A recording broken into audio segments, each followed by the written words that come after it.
Hello friends, আমার mini ব্লগে তোমাদের অনেক অনেক স্বাগত। তো দেখো, সকালে ঘুম থেকে উঠে বিছানা তুলে তারপরে পুজো দিয়ে নিয়েছি।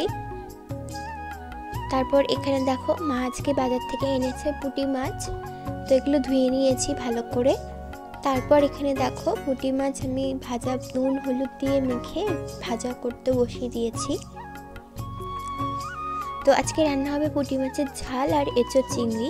এখানে দেখো, এঁচোড়গুলো ভালো করে এঁচোড় আর আলু কেটে সিদ্ধ বসিয়ে দিয়েছি। আর এখানে দেখো, পুঁটি মাছের ঝালটা হয়ে গেছে।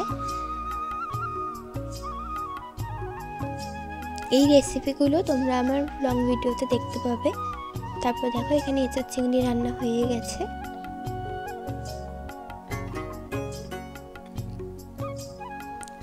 তারপর দেখো, রান্নার পর আমি রান্নাঘরটা ক্লিন করে নিয়েছি।